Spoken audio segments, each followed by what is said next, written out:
Olá, estamos começando a melhor aula do MTech. O câmera não acredita, não? Mas é isso mesmo, a melhor aula do MTech. Comigo a professora Cláudia Cedrais e a assistência da professora Elci Paim.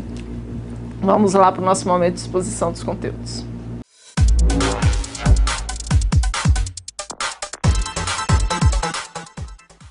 Bora começar o dia apresentando a equipe de artes. Quem está chegando hoje, olha aí quem faz parte da equipe de artes.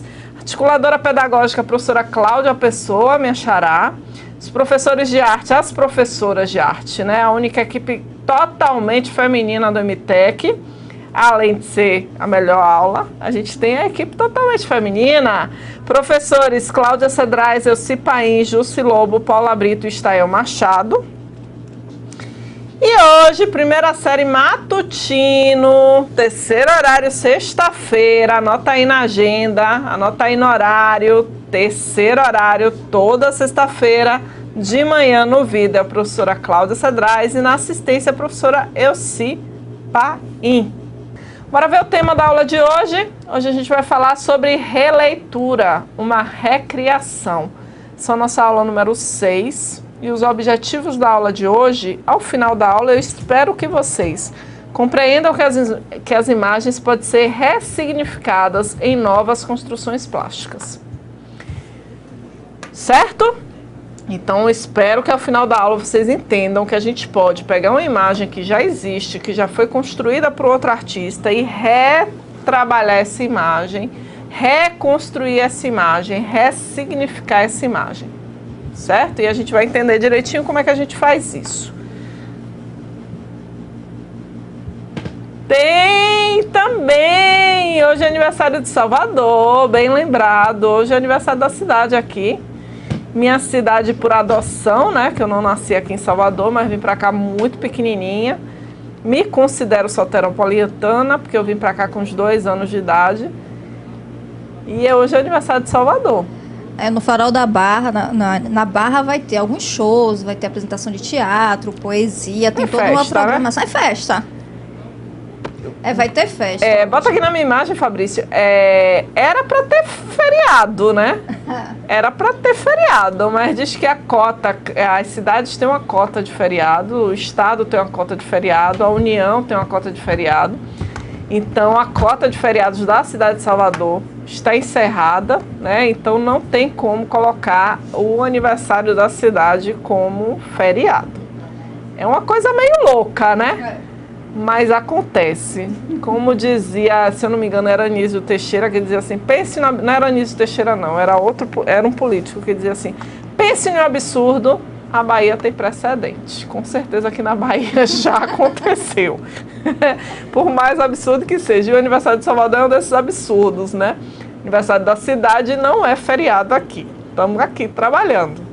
Tá? Que bom que estamos aqui trabalhando. Adoro estar aqui com vocês.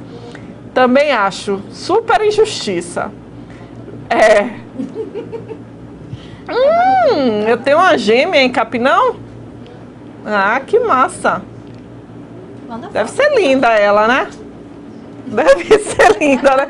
Se é parecida comigo, deve ser linda. Então, bora lá pra gente começar essa história de releitura. Alguém conhece esse trabalho?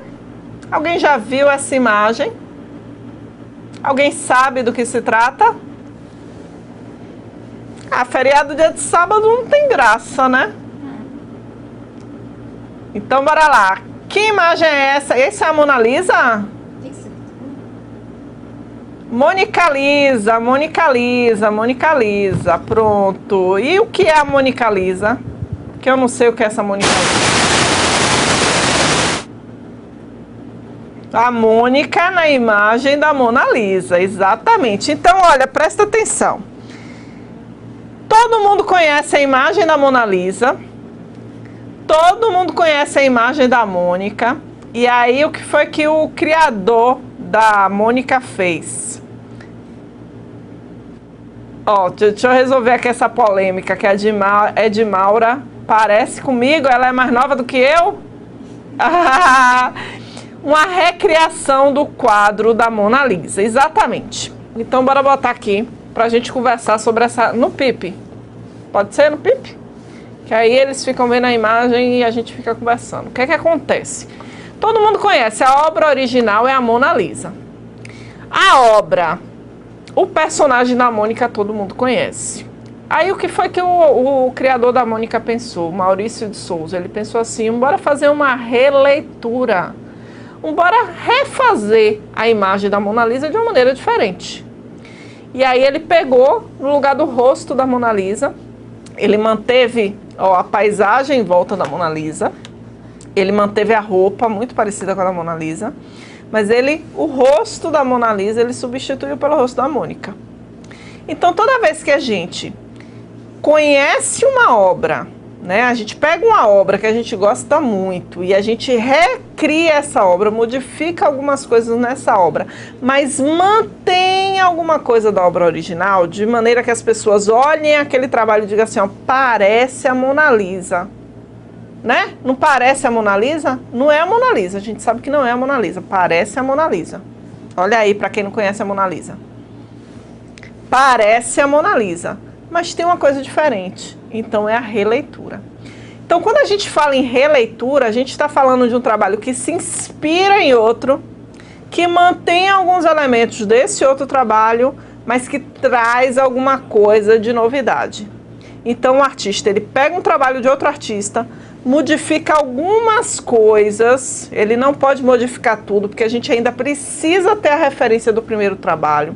Ah, professora, o que é que ele modifica? Às vezes, a gente vai ver vários trabalhos aqui de releituras da Mona Lisa, que a gente vai ver, alguns artistas modificaram, como o Maurício, o rosto da Mona Lisa, outros modificaram a paisagem, mantiveram a Mona Lisa, outros acrescentaram detalhes na Mona Lisa. Então, o importante é que todo mundo que pega esses trabalhos novos lembra da Mona Lisa. E aí, no momento que a gente lembra da Mona Lisa, a gente sabe que a gente está diante de uma releitura. E aí a gente tem um fato interessante sobre a releitura. Se eu não conheço a obra original, eu não tenho como saber se aquele trabalho é uma releitura ou não. Por isso que é importante a gente ter um repertório de imagens, um repertório imagético. Porque quanto mais imagens a gente vê, quanto mais imagens a gente conhece, a gente consegue estabelecer essas relações, fazer essas ligações e trabalhar essas leituras dessas imagens de uma maneira diferente. Porque uma coisa é eu ler a obra da Mona Lisa como original, né? Única. Criação de um determinado período, de uma determinada época, de um determinado artístico. Outra coisa é eu pegar o trabalho do Maurício de Souza sem conhecer a Mona Lisa e fazer a leitura desse trabalho. Eu vou fazer a leitura desse trabalho como se ele fosse uma obra original, e não é, ele tem a referência da Mona Lisa. Ele dialoga com a Mona Lisa em algum momento, e a gente vai ver isso mais adiante, tá bom? Importante agora é a gente entender que na releitura eu preciso manter algum elemento da obra original para poder ser considerado uma releitura. Eu não posso copiar exatamente a mesma coisa da obra, porque aí não é releitura, é cópia. E eu preciso conhecer outras obras para poder identificar o que é uma releitura ou não, certo? Vocês adoram fazer pergunta difícil, né? Eu não lembro em que ano foi pintado o quadro da Mona Lisa, não. Mas ela é renascentista, né? É renascentista. Nossa, já tem uma Pronto. base mais ou menos. Lá... Professora, você vai dar uma olhada aqui? Pronto, rapidinho. Olha aí o que é que acontece? Várias pessoas, em várias épocas diferentes, a Mona Lisa é um trabalho que inspira muitas pessoas. Então a gente tem capa de revista. Pegou a artista Sônia Braga, botou na mesma posição, e ela ainda tem uns traços que lembram, né? Ela tem um cabelo que lembra um pouco da Mona Lisa. Então, colocou ela em uma roupa semelhante à da Mona Lisa, na pose, a mesma pose da Mona Lisa, e aí a gente tem uma releitura, uma fotografia em homenagem à Mona Lisa, certo? Outro exemplo, nesse aqui o artista mantém alguns elementos, ó, mas ele reconstrói toda a imagem da Mona Lisa. A gente ainda reconhece a imagem da Mona Lisa, mas ele reconstrói a imagem da Mona Lisa utilizando água e peixes. A gente ainda reconhece a Mona Lisa, todo mundo está vendo a Mona Lisa. Mas não é igual à obra, não tem nenhum elemento da obra original a não ser a Mona Lisa em si, né? A posição dela, o rosto dela. Que se a gente olhar de perto, a gente vai ver que parece um olho, mas não é um olho. Sim, ó. Parece uma boca, mas não é. Eu pesquisei a Mona Lisa, Pronto. quadro 503 e... Agora? Pronto. Com relação à data, né? Foi entre 1503 e 1506. Pronto. Pesquisei aqui, né? Teve início em 1503. Século XVI, não é isso? É, 16. Trouxe aqui outra imagem da Mona Lisa, feita pelo artista Fernando Botero, que o Fernando Botero, ele constrói personagens assim, gordinhos. Então ele pega, faz a Mona Lisa, só que é uma Mona Lisa gordinha. A gente olha e a gente vê que é a Mona Lisa. Mas não é a Mona Lisa porque é uma Mona Lisa diferente, certo? Não sei, tá, Joyce? Não sei se a Mona Lisa é uma pessoa real ou fictícia. Não se tem informações precisas. Alguns dizem que é a esposa de um comerciante, que é um retrato encomendado, que era a esposa de um comerciante. Outras pessoas dizem que é um autorretrato do Leonardo da Vinci. Então, a gente não tem documentos, né, que atestem quem era a Mona Lisa. Dizem que é o retrato de uma esposa de um comerciante muito rico na época, e aí fez o retrato da Mona Lisa, certo? Ah, ótimo! Bota aqui na minha imagem para a gente conversar sobre isso. O pessoal de Ilha do Contrato quer saber quais são as punições para quem faz cópia ou plágio das imagens originais de um outro ator para vender ou comercializar.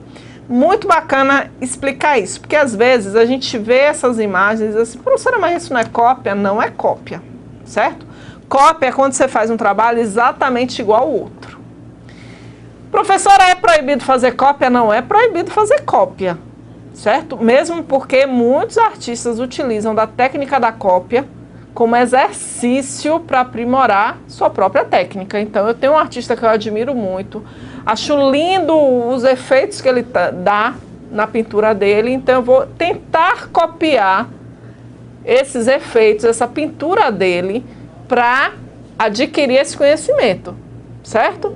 Então, eu copio o trabalho exatamente igual. Isso é muito utilizado nas academias também, né? Como forma de exercício, para a gente exercitar a técnica. Para a gente aprender, a gente copia, né? O errado, o que é crime, é você fazer igual e assinar e dizer que foi você que criou, certo? Aí é crime. O crime é esse. O crime é você pegar esse trabalho que é do outro e dizer que foi você que fez, que foi você que criou. Aí é crime, aí é o primeiro crime, né? Eu faço a cópia e assino como se fosse o artista e vendo para alguém dizendo que foi o artista que fez. Aí é crime. É crime, inclusive, eu copiar a técnica do artista, o estilo do artista, a temática do artista, criar uma obra que ele não criou na época, envelhecer essa obra e vender como se fosse uma obra original do artista. Aí é crime. Que eu tô vendendo uma coisa que não é minha, porque não fui eu que criei. Agora, quando eu pego a obra do artista, modifico alguma coisa e faço uma releitura, revisito essa obra, trago alguma coisa minha para essa obra e deixo bem claro para as pessoas que é uma releitura do trabalho de fulano de tal, aí não tem problema nenhum. É um trabalho meu, autoral, é uma releitura, eu revisitei, certo? Não tem problema. No caso da releitura, eu preciso fazer uma referência ao trabalho original, senão não é releitura. A cópia eu faço exatamente, eu tento fazer exatamente igual ao original. E eu coloco atrás, cópia do trabalho de Leonardo da Vinci, a Mona Lisa. Pronto, feito por Cláudia Cedrais. Pronto, não tem problema nenhum. Ah, professora, se alguém quiser comprar, vai comprar sabendo que está comprando uma cópia, certo? Eu não vou assinar esse trabalho. A pessoa... Cláudia, eu achei lindo essa cópia que você fez da Mona Lisa, eu posso comprar ela? Pode. Mas você não vai poder botar na sua casa e dizer que foi Cláudia que fez. Não, olha a cópia que Cláudia fez do trabalho de Leonardo da Vinci. Não tem problema nenhum. Agora, olha o exercício que Cláudia fez da técnica de Leonardo da Vinci. Não tem problema nenhum. O problema, inclusive eu tô até tem um grupo muito bacana no Facebook são mulheres artistas, e inclusive surgiu esse tema lá, porque existe um mercado chamado fan art, que são artistas que fazem desenhos de personagens famosos e vendem para os fãs. E alguém disse assim, isso não é crime, né? Porque o personagem já existe. Não é crime eu fazer um desenho desse personagem vender? Aí disseram o seguinte, eu não sei, né? Disseram o seguinte, é crime se você fizer para comercializar 10 mil, 1.000, 500, mas se você fizer assim 10 trabalhos daquele e vender para o fã, não tem problema nenhum, certo?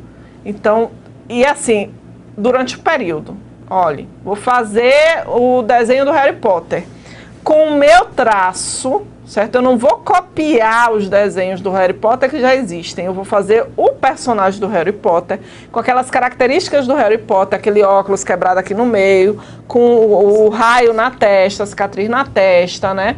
Com a roupa da escola, mas com o meu traço. Então eu estou fazendo uma fan art, eu estou fazendo um desenho de fã, eu sou apaixonado pelo Harry Potter, faço o Harry Potter e vendo quantidade limitada desse desenho, não tem problema nenhum. O que eu não posso é fazer esse desenho, imprimir camiseta, imprimir carteira, imprimir capa de caderno, fazer uma coleção interminável, 1.000 exemplares de cada um e vender. Não, aí eu já estou comercializando a imagem, aí eu preciso da autorização da autora, quem criou o personagem. Estão entendendo que os limites são tênues, mas existe. A punição, quem copia é crime, né? Você copiar o trabalho e vender como se fosse seu, ou você copiar o trabalho do outro e vender como se fosse o outro que tenha feito, né? Existe muito crime de falsificação de trabalhos de artistas que já morreram, principalmente artistas que tiveram uma produção muito pequena. Então existe um mercado de falsificar alguns trabalhos para vender, isso é crime, isso dá cadeia. Por quê? Porque você está dizendo que foi você que fez a coisa, né? Ou então você está criando uma coisa e dizendo que foi o outro que fez. Na verdade o nome está fugindo. Falsidade ideológica, obrigado, professora C. É falsidade ideológica. Ou eu faço, assino, ou eu copio e assino e digo que fui eu que fiz, é falsidade ideológica, né? Porque não fui eu que criei, foi outro que criou. Ou eu imito a técnica, imito o estilo e digo que foi o outro que fez. Também é falsidade ideológica. Eu estou atribuindo uma autoria que não é devida. Isso é falsidade ideológica, certo? Pronto, obrigado. Plágio é utilizado mais em relação à música, certo? A gente não usa o termo plágio em artes visuais. A gente usa o termo de cópia mesmo, tá bom? Porque tem isso, né? Às vezes trata da mesma coisa, mas cada área tem um nomezinho específico, certo? Então, bora lá, continuar a ver as releituras. Quando se fala de projeto de você pegar uma ideia, também é crime, mas o problema é você conseguir provas, né, de que o projeto foi pensado por outra pessoa e você, né, foi mais rápido, pegou aquela ideia e colocou em prática, né? Quando se fala de projetos. Olha, deixa eu explicar aqui uma coisa para vocês. Toda vez que a gente pega, bota aqui na minha imagem que isso é seríssimo. Toda vez que você pega alguma coisa de outra pessoa e você diz que foi você que fez, isso é crime, certo? Isso é antiético, isso é crime. Inclusive, escrito. Ah, professora, o texto, eu também tive a mesma ideia que ela, sim, mas a forma como ele escreveu primeiro ele registrou primeiro, né? Se está registrado em livro, se está registrado em um artigo, se está registrado no vídeo, então ele falou primeiro sobre aquilo.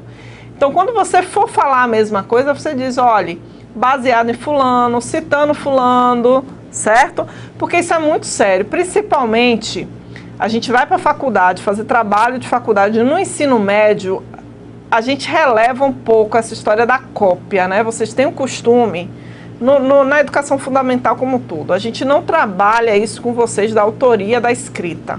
Então acontece muito de vocês saírem copiando, hoje em dia é mais fácil ainda, a gente sai copiando pedacinhos de textos dos outros, faz aquela colcha de retalhos e entrega dizendo que é o trabalho seu.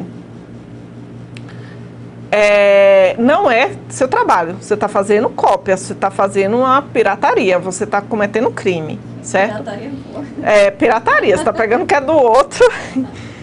Quando a gente chega em uma universidade, a gente vai entregar um trabalho de conclusão de curso, seja de graduação, de mestrado, de doutorado, isso é muito sério.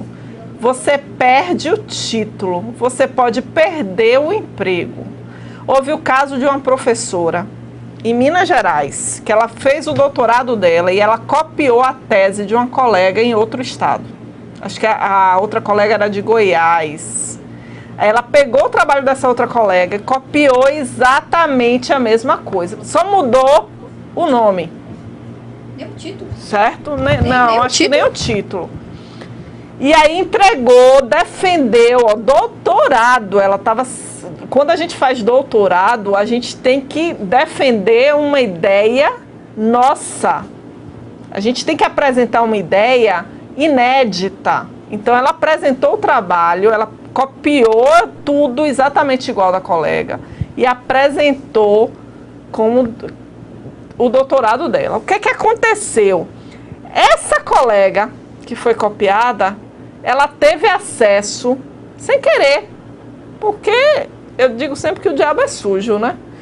Então, o trabalho dessa outra colega chegou na mão dela. Aí ela viu que ela tinha copiado, ela entrou com processo. Sabe o que foi que aconteceu?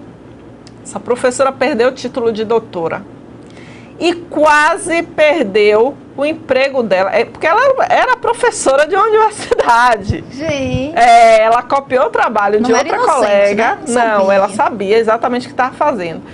E ela, professora de uma universidade, defendeu o doutorado dela com o trabalho da outra. A outra descobriu, entrou com processo contra ela, ela perdeu o título de doutora e ela quase perde o emprego. Ela só não perdeu o emprego porque na época que ela entrou na universidade, ela não tinha ainda o título de doutora. Se ela tivesse entrado na universidade por causa desse título de doutora, ela tinha sido exonerada, certo? Ela tinha perdido o emprego dela de professora em uma universidade federal. Então, é sério. Então, existem técnicas. Ah, professora, eu não posso copiar o que o outro disse? Pode. Você pode colocar lá no seu trabalho, a professora Cláudia disse isso, isso e isso. Mas você tem que dizer lá, a professora Cláudia disse isso, isso e isso. Ou então colocar entre aspas o que eu disse e depois dizer. Foi Cláudia, ano tal, em tal documento, assim, assim, assim. Então, existem técnicas para você citar o pensamento de outras pessoas no seu trabalho, dando crédito para quem pensou primeiro naquilo, certo? Então, funciona desse jeito. O errado sempre é você copiar dos outros, se apropriar do que é do outro e não dar crédito a ele. Certo? Muito sério, seríssimo. Seríssimo. Temos que fazer sempre referências. Se a gente pega uma ideia do outro, a gente tem que dizer lá, ó, essa ideia veio da professora Cláudia. Exato. Certo? E também as pessoas também devem registrar suas ideias, assinar suas obras, né? Nunca deixar sem assinar, porque é uma prova. Publicou, tá lá publicado, você já está garantido, certo? Publicou no Facebook. Se alguém copiar aquela ideia, já está copiando, já está cometendo um crime dizendo que é você. Você tem como provar, né? Porque você tem a data da publicação. Né? Hoje em dia, essa questão do controle está mais fácil. A questão, porque antes você tinha que registrar na Biblioteca Nacional, era mais complicado a gente determinar quem teve a ideia primeiro. Hoje em dia não, você escreveu um poema seu, lindo, maravilhoso, publicou no Facebook, pronto. Qualquer pessoa que pegue aquele poema e diga que foi ele que escreveu, já vai ter um problema sério para provar que foi ele mesmo que escreveu. Por isso, não fique no anonimato, né? Exatamente. Publiquem, assinem, né? Façam suas exposições, seus registros. E, pelo amor de Deus, não saiam pegando o trabalho dos colegas que são tímidos, que não querem publicar as coisas e publicando no Facebook. Isso é má fé. E dizendo que foi vocês que criaram. Isso é má fé, você pegar o que é do outro, mesmo que não tenha sido publicado. Porque tem isso, né? Tem as pessoas que escrevem e não querem mostrar pra ninguém. Aí você diz, ó, ela não gosta de mostrar, mas eu vou pegar, vou dizer que fui eu que fiz, botar lá no Facebook. Depois, ela não tem como provar que foi ela que fez. Isso é má fé. Isso é antiético. Isso é criminoso. Isso é coisa de gente de baixo escalão, desqualificado. Tá bom? Pois é, você pode entrar com um processo, a pessoa que plagiou seu TCC, você prova que você defendeu antes seu TCC e você tira o título dessa pessoa. A pessoa perde, porque você sabe que o TCC é um trabalho que você entrega para concluir o curso. A pessoa perde o título, gente. Ah, me formei professora com TCC plagiado, você perde seu diploma de professor. E eu acho que a gente tem sim. Ah, professora, vou prejudicar? Não vai prejudicar. Quem se prejudicou foi ela no momento que pegou seu trabalho e copiou e disse que era dela. Não é você que está prejudicando. Certo? Combinado? Então, presta atenção. A releitura acontece em várias áreas. Não é exclusividade de artes, não. Tá bom? Das artes visuais. Olha aqui no slide. Releitura é um trabalho que se inspira em outro, mas não fica exatamente igual. A gente tem releituras na televisão, são os remakes, que a gente, em novela, a gente vê muito remake. Então pega aquela novela que aconteceu há não sei quantos anos atrás, regrava essa novela, acrescenta alguns outros personagens, muda algumas tramas, mas é um remake, você está contando aquela história de novo. Na dança tem isso, no teatro, nas artes plásticas, na música. O que não é proibido você fazer releituras, o que é proibido é você não referenciar essas releituras, certo? Os Marvels, meu cinema tá aí, né? Os Marvels estão retomando as histórias. Exatamente. Na verdade, não é releitura, não. No caso aí, não é releitura. Deixa eu explicar isso também direitinho. Bota aqui na minha imagem. No caso dos super-heróis das histórias em quadrinhos, não são releituras. São... O nome me fugiu agora, porque eu não estava pensando nessa pergunta. Mas é assim, você pega o personagem, você não pode descaracterizar o personagem, mas você conta outra história que pode ter acontecido com aquele personagem, isso. Certo? Então, isso acontece de você... Hipertexto, hipermídia? Não. Me fugiu agora. Você pega o personagem da literatura e aí você transpõe ele para o cinema. Mas o personagem mantém as características originais, entendeu? É transmídia. Transmídia. Então você tira o personagem da história em quadrinho, você traz para o cinema, mas a essência do personagem continua a mesma. Você não faz modificações na essência do personagem. Então a gente não considera releitura, a gente considera transmídia, porque você amplia a transmídia, você amplia a história do personagem, certo? E em outras mídias, você não reconta a história do personagem de outra forma, você amplia as possibilidades da história do personagem, certo? Entenderam? Vai além. É uma ampliação da história do personagem em outras mídias. Isso é muito interessante, porque eu não sei se vocês assistem Game of Thrones, tem um livro, aí a gente tem a série que é baseada no livro, e a gente tem uma história em quadrinho que é baseada no livro. E quando você assiste a série e lê a história em quadrinho, é muito interessante, porque tem coisas na história em quadrinho que você não viu na série. Então tem elementos que na história em quadrinho foram tirados do livro, que funcionam melhor na história em quadrinho e lhe trazem informações que a série não lhe trouxe. Entendeu?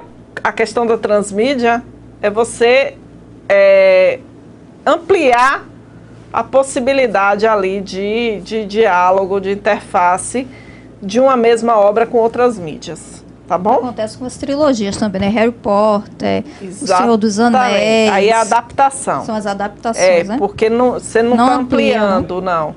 Você está pegando de um suporte e transformando para outro, mas você tenta manter as características da obra.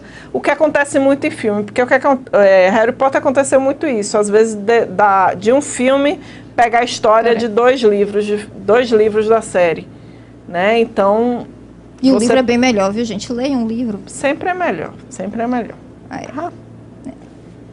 Uma dicasinha. Se você gostou do filme, vá ler o livro, que é muito melhor, sempre é muito melhor, tá bom? Exatamente. Aí, no caso de quando você pega um texto literário e você transforma para o cinema, aí eu acho que é uma releitura, né? Porque o diretor do cinema, ele conta aquela história de outra forma, ok? Então, bora lá, bora ficar aqui nas imagens visuais, porque a gente começa a pensar muito nessa história, a gente viaja pra caramba, a gente começa a colocar um monte de minhocas na cabeça e o importante é vocês fixarem isso aqui.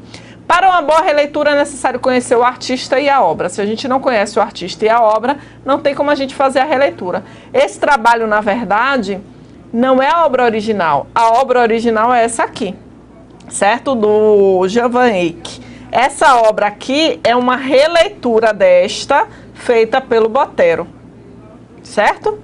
Então, observe, ele mantém os personagens, as roupas, alguns elementos do cenário. Ó, ele faz uma modernização de alguns elementos do cenário. A janela é de esquadria, a lâmpada já é uma lâmpadazinha, o espelho é mais simples, ele faz algumas adaptações. Mas a gente olha esse trabalho, a gente imediatamente lembra desse do Van Eyck, certo? Então, mas eu só consigo fazer essa memória se eu conhecer o trabalho do Van Eyck, certo? Por isso que é importante a gente ter um repertório de imagens grande. Atenção, muita atenção. Uma cópia não é uma releitura, a gente já conversou sobre isso, pois a releitura pressupõe um trabalho criativo a partir da obra escolhida. E aqui eu trouxe vários exemplos.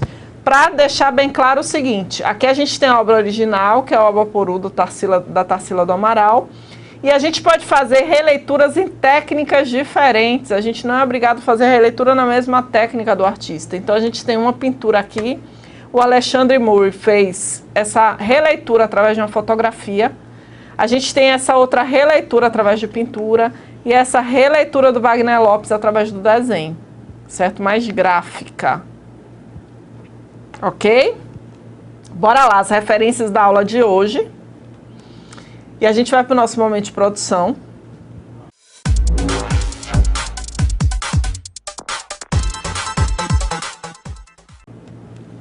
Material para a próxima aula. Momento de anotar, esqueci de colocar o lapisinho aí. Anotem e tragam, porque vai ser uma aula muito bacana, muito legal.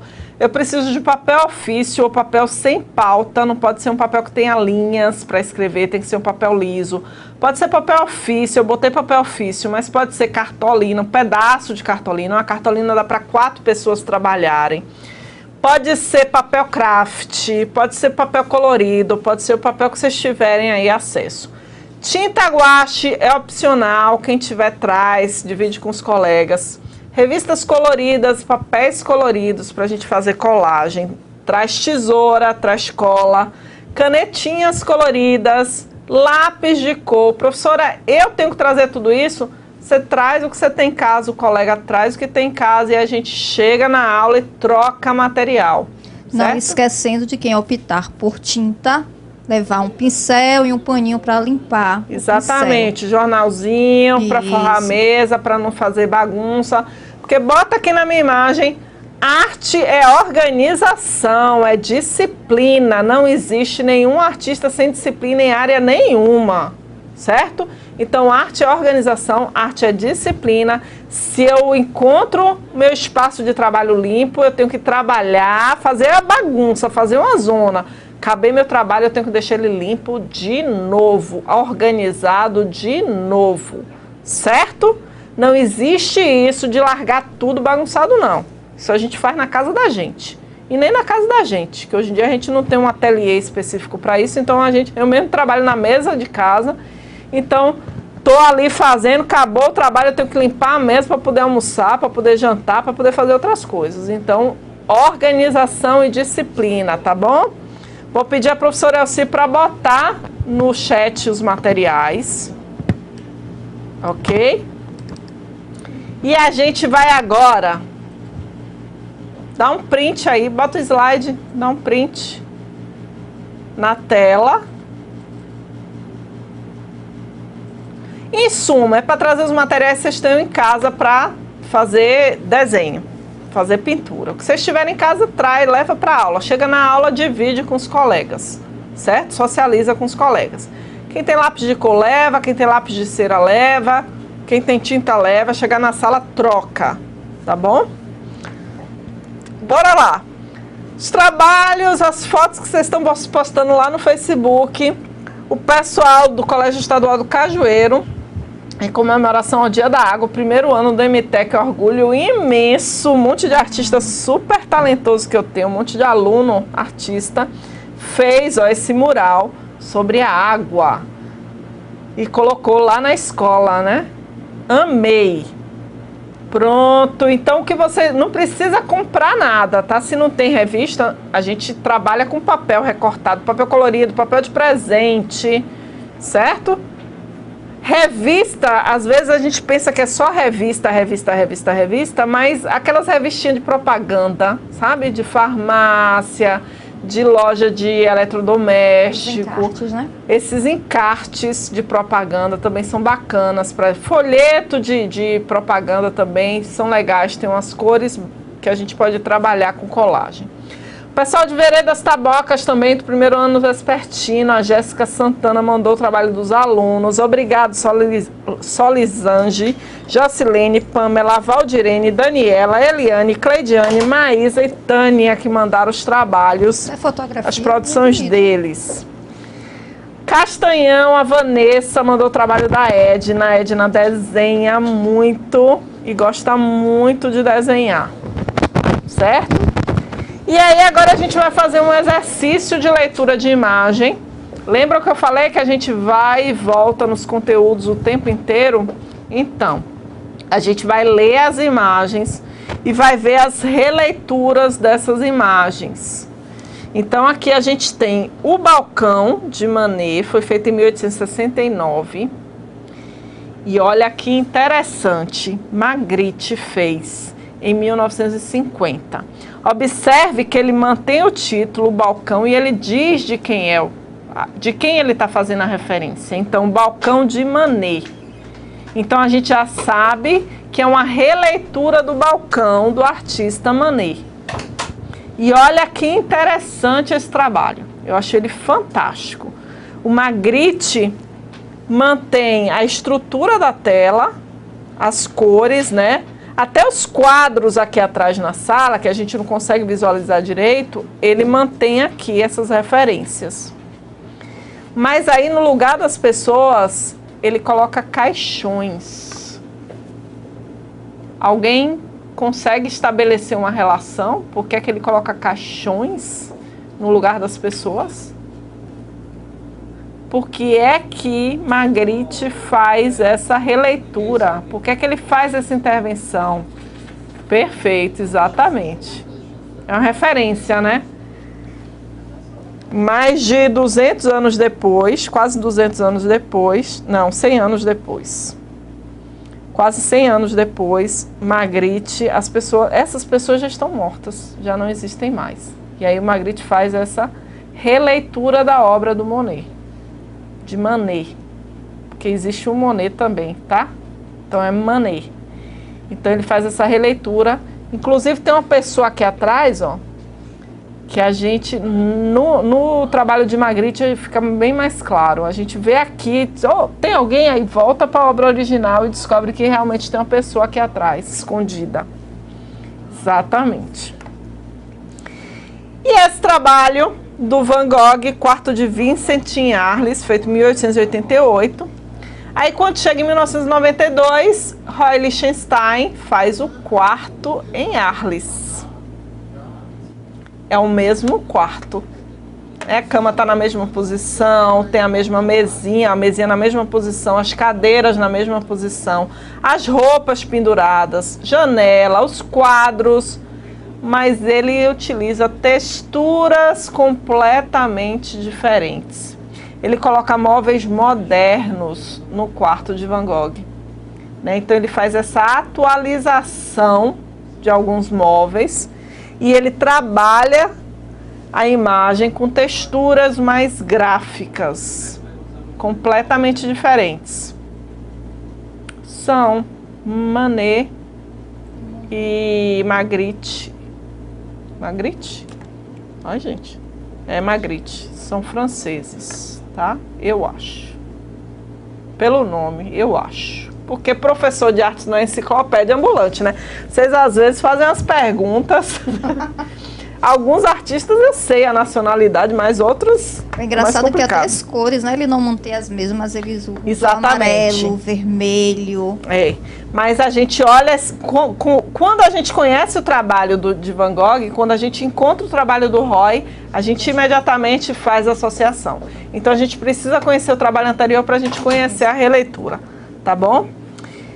Esse trabalho eu acho fantástico, é a Grande Odalisca de Ingres, certo? E aí, a gente tem uma releitura feita através da técnica de fotografia da Lala Essaide.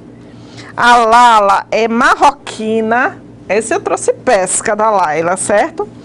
E aí ela pega a mesma imagem, né? A mesma posição, não é a mesma imagem, a mesma posição da mulher, veste a mulher, porque a gente está trabalhando com a questão.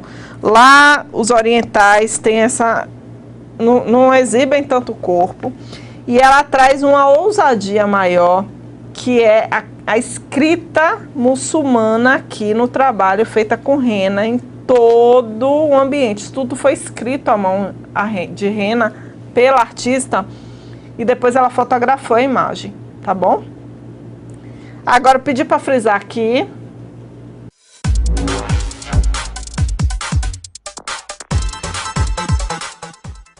Rapidinho, né? A aula hoje ficou bem claro que é uma releitura. Quando a gente fala de releitura, não é cópia. Releitura é você pegar referências de uma obra e recriar em cima, né? Ou utilizar a mesma técnica, porém, a gente tem que estar sempre fazendo uma referência daquela obra. Para que a gente possa saber se é uma releitura ou não, é preciso que a gente tenha um cabedal maior de conhecimento de imagem. Então, quanto mais você vê, quanto mais você conhece, mais fácil fica para que você possa identificar uma releitura.